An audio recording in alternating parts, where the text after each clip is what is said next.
హరే రామ్. ఈరోజు మీకు ఒక డిఫరెంట్ పప్పు చూపిస్తూ ఉన్నాను. దానికి ఆయిల్ పెట్టుకోవాలి, 2 teaspoons ఆయిల్ వేసుకొనేసి ఆవాలు జీలకర్ర వేసుకోవాలి. అది ఫ్రై అయిన తర్వాత ఎండుమిర్చి పచ్చిమిర్చి కరివేపాకు వేసుకొని ఫ్రై అయినాక వెల్లుల్లి రెబ్బలు కొన్ని వేస్తాము. దాంట్లో మనం మెయిన్ ఇంగ్రీడియంట్ మొలకెత్తిన మెంతి గింజలు, స్ప్రౌటెడ్ మేథీ సీడ్స్. ఇది ఒక 2-3 స్పూన్లు అంత వేస్తాము. ఇది బాగా ఫ్రై చేసుకుంటాం. ఇప్పుడు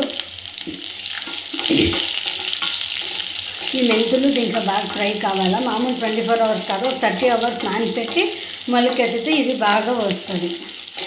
మెంతి గింజలు కొంచెం బాగా ఫ్రై అయిపోయింది. ఇప్పుడు దీంట్లోకి వచ్చేసి ఒక ఉల్లిపాయ కట్ చేసుకొని వేసి బాగా ఫ్రై చేస్తామండి. మెంతి గింజలు వచ్చేసి మనకి బ్లడ్ ప్యూరిఫికేషన్ అవుతుంది, కొలెస్ట్రాల్ కంట్రోల్ అవుతుంది, హెయిర్ గ్రోత్ వస్తుంది, అన్నిటికీ మంచిది అండి ఈ మెంతి గింజలు. ఇట్లా మనం రిసీవ్ చేసుకుంటే చాలా బాగుంటుంది. ఇది ఫ్రై చేసుకుంటాం.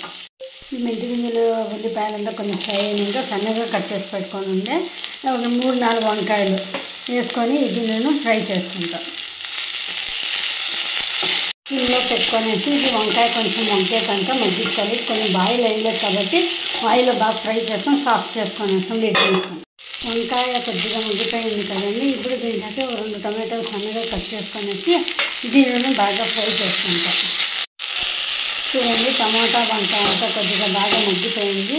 అంటే ఇంకొంచెం సాఫ్ట్నెస్ కోసం ఒక 1/2 cup అంత వాటర్ వేసుకొనేసేసి మనం కొద్దిసేపు ఇది సాఫ్ట్గా బాయిల్ చేసుకుంటాం.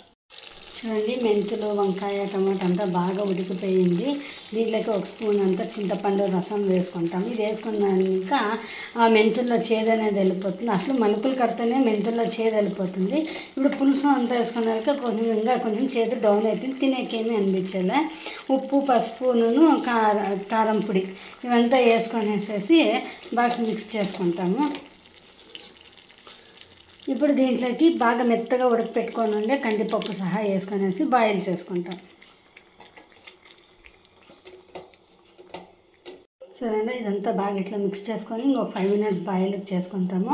ఇది కొంచెం పలచగా ఉంది అనుకోవద్దండి, చల్లబడితే బాయిల్ అయితే ఇంకా థిక్ అయితే బాగా బాయిల్ చేసుకుంటాం. చూడండి, మొలకెత్తిన మెంతి వంకాయ పప్పు రెడీ అయిపోయింది. వేడి అన్నంలోకి నెయ్యి వేసుకొని పప్పు తింటే చాలా టేస్టీగా ఉంటుంది, చాలా మంచిది. Okay, thank you.